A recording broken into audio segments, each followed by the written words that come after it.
With total respect, because this Mr. woman, He's on now. Okay. this woman who created this was my great grandmother. She was roughly 13 years old. You can see the quality in her work at 13. But you have to Everything I imagine said that was during that not time, No. people were getting married at 13 and 14, as she did, and as her daughter did. But without going into that any further, this quilt is the holy grail of all the quilts.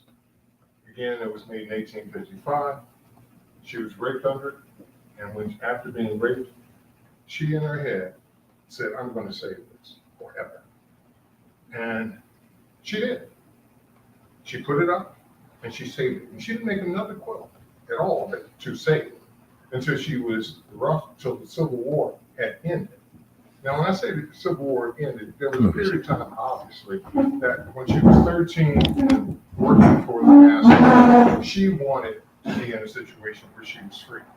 So you have to understand that having a child in slavery meant that it was only a child for that moment. That was the only thing that she could own for a period of time of, say, 5 or 6, and then that child could be sold. So she understood that. And she also understood, being in the master's home, that if the war ended, she would be free. So throughout her lifespan, the one message that she wanted to pass forward was freedom. Now, I can say that because when I look at this quilt, when you talk about freedom, this is the epitome of what you would call freedom. I say that because I was just with the Museum of Tennessee, and I presented this quilt to them. And they looked at it and I said, "This is what my family called the Hope quilt."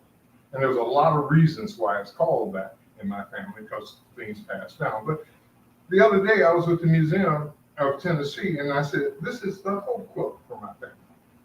And they asked me about it. And I said, "Well, the first thing is that these pieces here," and they call those the box, should we say. And in this, you make pieces, several pieces, and then you put them all together. Well, what my grandmother did, my great-great-grandmother, was to make this, but never put these pieces together.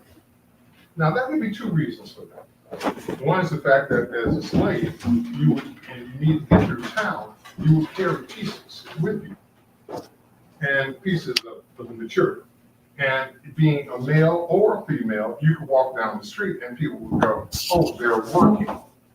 Similar to when you walked back there and it looked like a little store, that's what it would be like. Just the store and you're working. But what she did with this was totally different. She didn't put the pieces together, and because she said, "I'm not free." And she was free. And a couple of things you have to flow with me for a moment. If you think about America, from 1600s to 1700s, roughly 10 to 12 million blacks were brought from Africa. Of that, 3,880 made it. That's it. From 1770.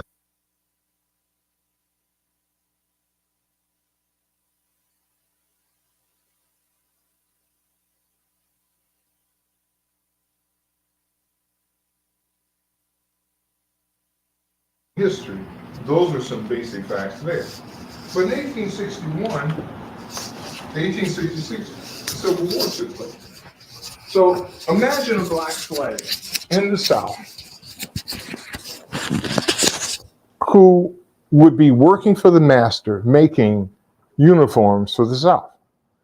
Her talent was there. That's what things that she did. But she also understood freedom. Again, when you look at this and you go, this came after the war, and the first thing came to her mind was what this is called by the Museum of Tennessee. It's the Lincoln Quilt for Hope of America. This is the only quilt on earth represented by a slave who looked at the original piece Hope Quilt for America by Lincoln, transformed it into this. So when I was at the museum and the curators and we were sitting around talking about it, they said, do you have a clue what this is? Her imagination. Now, in addition to that, and talking about love and freedom, this happened right after the war was over. So you had to create your family. That's the one thing you have to always, they had to create a family. So what she did is took all the people basically that she called loved ones, took their clothing, made a piece out of it, and called it the Hope Quilt. That was her imagination and understanding of the future. Hoping that the future, think of the word hope, hoping that the future would bring her family much more. But in the event that it didn't, there would be a way to get out because she understood the way to get out. She created Underground Railroad quilts for the people who needed to go to the north. I'll give you an example. Let me give this to you. When you look at this quilt,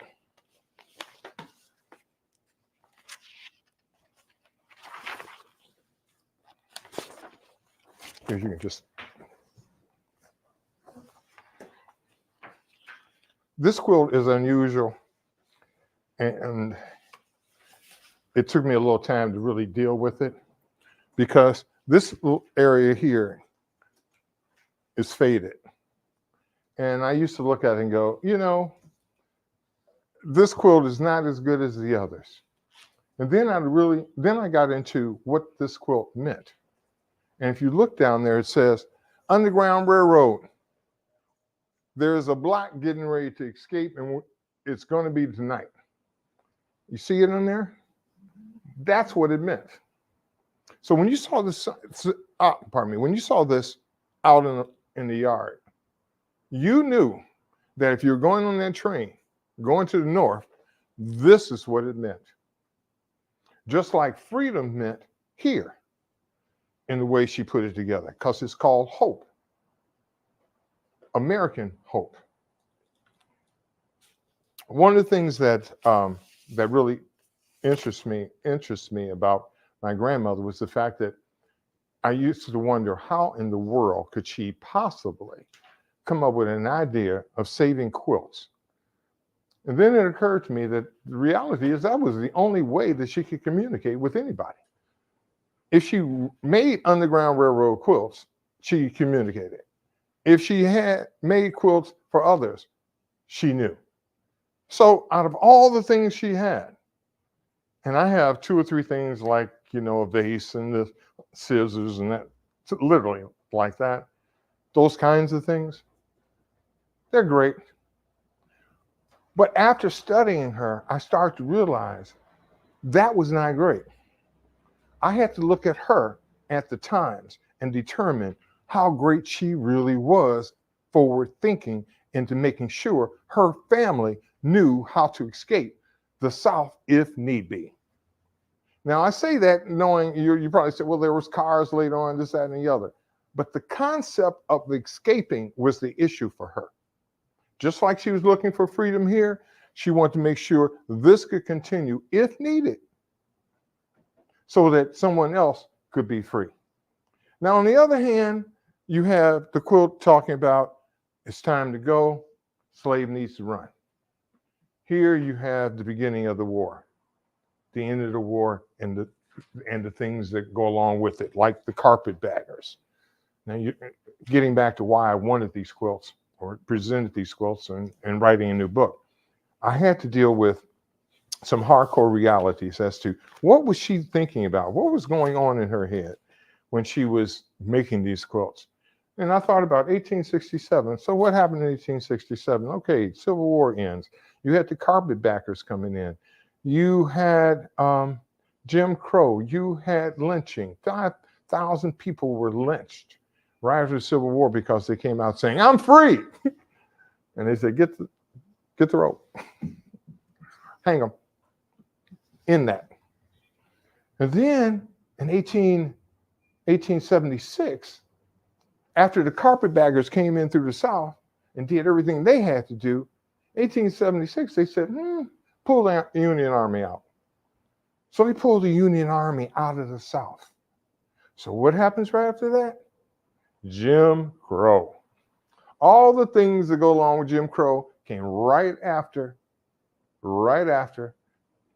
the Union Army left. So my grandmother is looking at all this.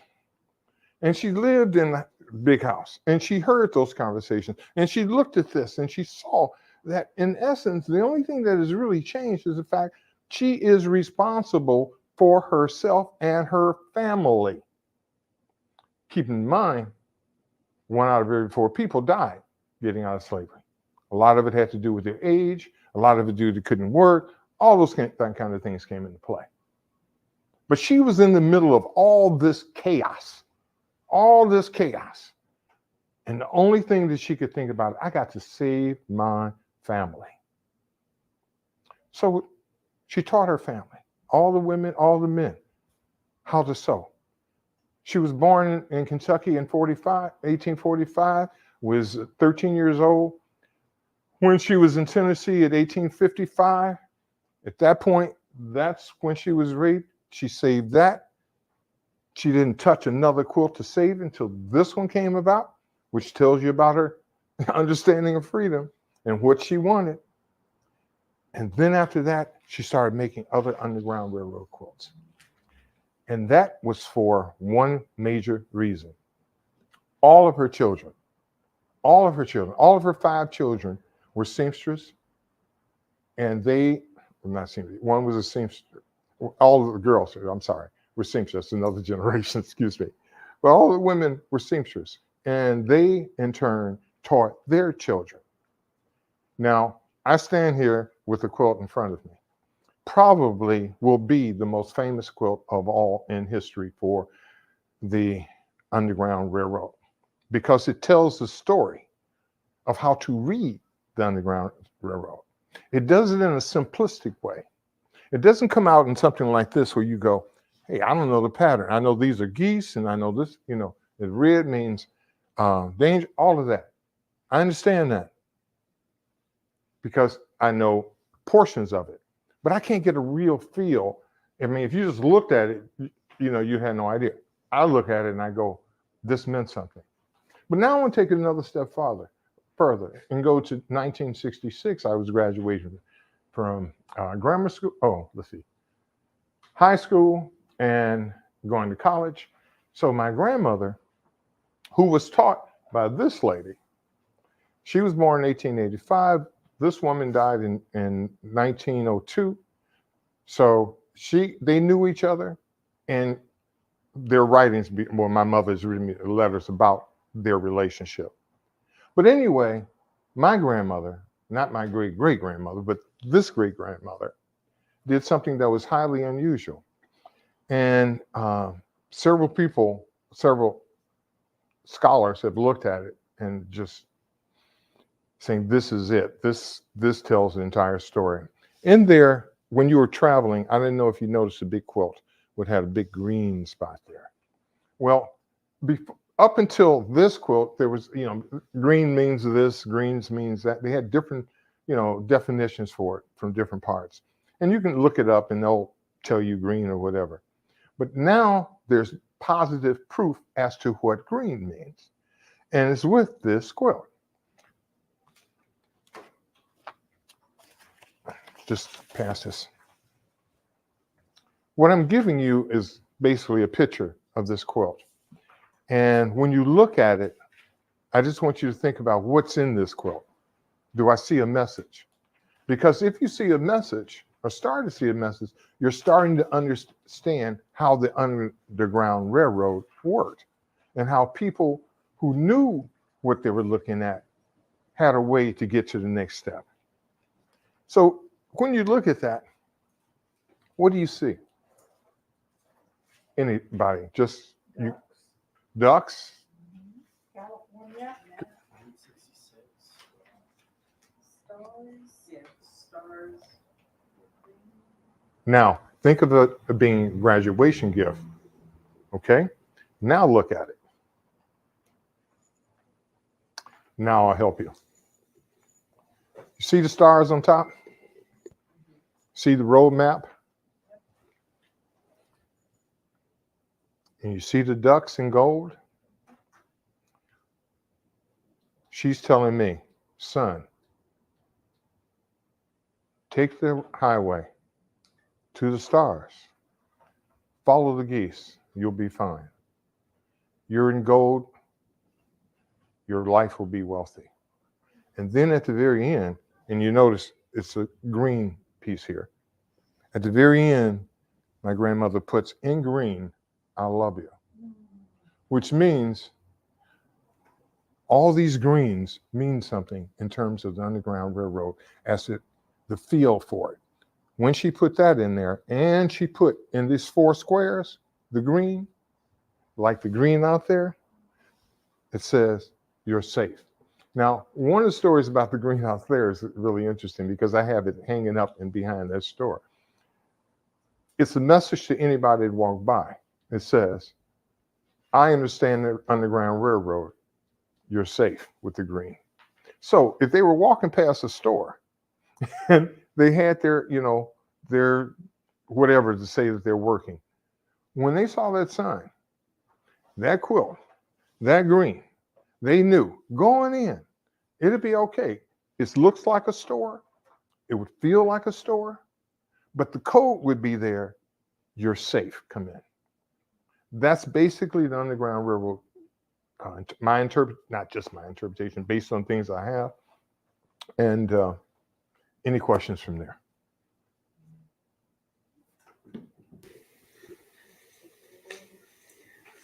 No questions? Please let your emotions go so I have something to say. I want to cry right now. It was incredible. I don't have any questions, but that was so powerful, and it literally makes me want to cry. I'm holding back tears right now. The beauty in it all, quite honestly, when I take these out, I feel the same way you do. This is my family. The interpretation of these quilts just didn't start yesterday. The interpretation started in 1855 with her children. Imagine what she had to say to her children in, say, 1875 as to, this is what you have to do. You have to tell your children this story. You have to tell them that even though this quilt is safe, there's no backing. The backing means you're not free. Until you get free, then we'll fill this. But until then, My aunt put these patches together in 47, almost 100 years later. And her idea was, I'm kind of free, and I want to put this together for the rest of the family to see. That's how that piece was put together. But then to think about, can you imagine being 13 years old, you have nothing, you get raped in this, and you go, I'm going to save it. I'm going to save it. Somebody needs to know about this. I don't know how, I don't know when, but somebody needs to know. So over these last, 200 years, these stories have been coming down. And a lot of it, for example, the green and stuff, I had no idea. My family spoke of these things, but it was never one of those kind of situations that it was an absolute. For example, when I was a child, no more than 7, 8 years old, we went to see my aunt, one of my mother's friends.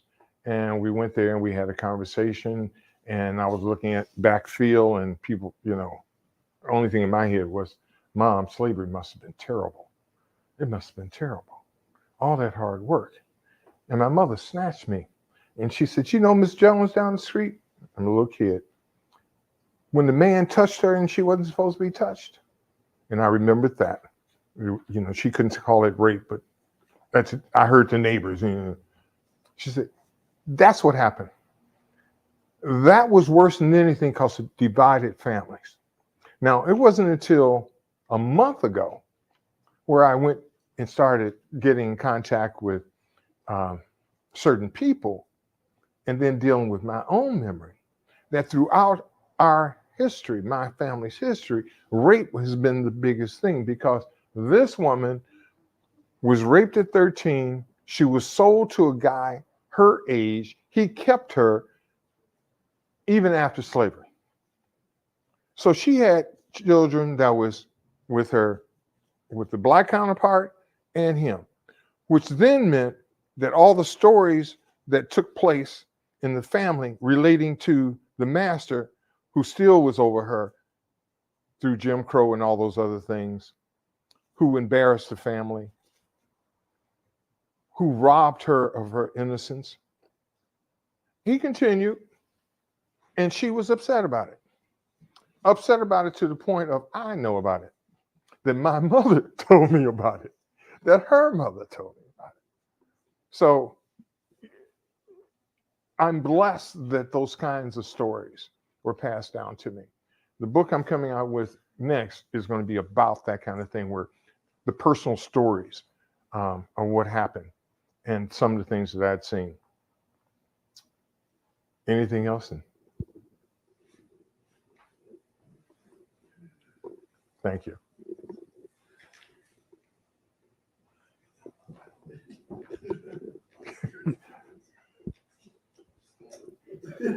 Oh, by the way, just to make sure, all of these quilts have been authenticated, so it's not an issue about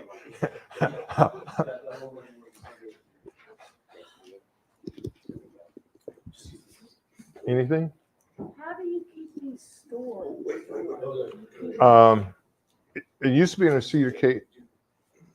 How do you keep your quilts stored safely? They're usually in a museum. In fact, they're leaving for another museum to be. They'll put it in a refrigerator, all the quilts in the refrigerator, and they just let them sit. And that's what I do for, this one museum that I'm working with in about 3 months. They'll take them right now after I get through with this. So they're going to go somewhere else and be on display. Oh God, they don't stay with me. Great. They don't stay with me. I couldn't afford it. They're out now. When they come out like this, it's like, hey, hi, Mom. There's special paper. Everything about these quilts, when I travel with them, except for the day I just brought them, there's special boxes I have to put them in, special paper I have to put them in. There's a whole lot of different kind of things just to preserve them. This is unusual. I'm going, but it's mine. It's newer. That one's 1960. 1960s, yeah. It's newer, but it's had its day because it was on my bed for 4 years. But Yes. that's it. What else? Is there anything else I could tell you that might be of interest? The one thing out of this, and before we get out of here, one of the things that made my grandmother do this was the fact of all the things that was happening during that period of 1855 through 1880. I mean, things were bad after that, but during that period of time, that's when the whole world was shaking, not knowing what was going to happen. And she did not know. So that's why she made all these quilts, so that her children would understand in any situation, one of these quilts would apply. And that's how she dealt with it. Tony?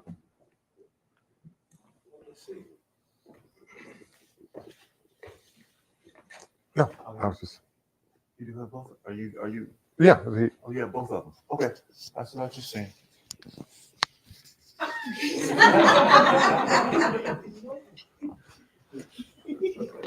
Thank you. Thank you. Oh.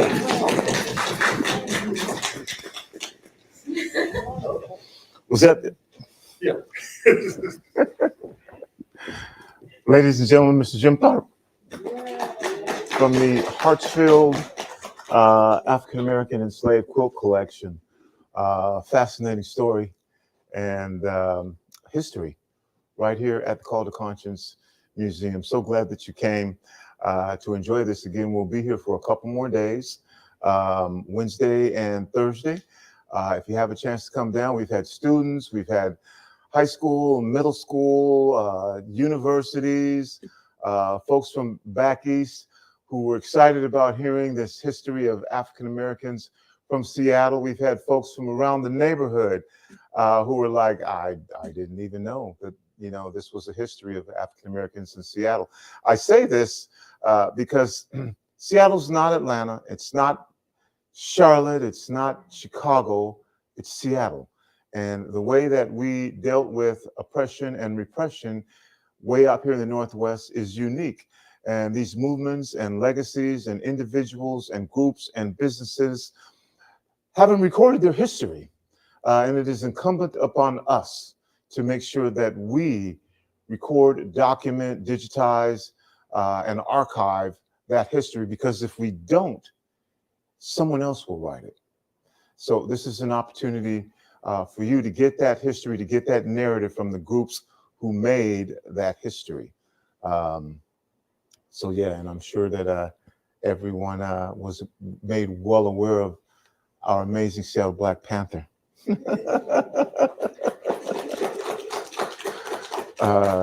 Joining us last year. Yeah, just thank you so much for what you've done. And last year, I'm sorry. Awesome, the display. Oh, a little different than last year. Yeah. A little different than last year. Last year we had a picture of you with the big afro when you were what, 17, 18? So that's what you said, you were 18 or 17 when you joined the So yeah, just a lot to see. I'm going to be sad to see this exhibit go on. The 29th is the last day. The 1st of March, everything will be gone. Again, we started this off on February 1st. On February 3rd, we did our first day at the museum with the Zell's Famous Chicken, celebrating their 40th anniversary. We were on the air at 1:30. They opened at 1 o'clock, so it was almost 40 years to within 29 minutes. February 10th, we did a night at the museum with the Total Experience Gospel Choir. After the passing of Petronell Wright, this gospel choir didn't perform. They got together, I think 15 strong, and it sounded amazing, wonderful, soul-stirring. We taped it, and we visually and audio-wise, and we'll be releasing that. So if you're watching right now, and make sure you, if you're not, sign up for our e-newsletter so that you know when that comes out. On February 15th, Nasty Mix Records reunion was in the house. Sir Mix-a-Lot was here along with co-founders Sheila Locke and DJ Nasty Ness. That was an incredible evening, the Nasty Mix reunion. And then on February 23rd, Elmer Dixon, co-founder of the Seattle Black Panther Party, was here. He did a lecture, and then we watched a 30-minute sampling of the documentary that is coming out, I think this fall, on the Seattle Black Panther Party. And tonight, Mr. Jim Tharpe and the Hartsfield family Enslaved Quilt collection was here. So 2 more days left. It's been a blast. It's been a lot of fun. If you haven't made it down, try and make it down for these last 2 days. That's it. That's all the time that I have. That's going to do it for the kid. It's me, Tony B, saying, remember, whether you believe you can, whether you believe you can't, you are probably right. I'm out.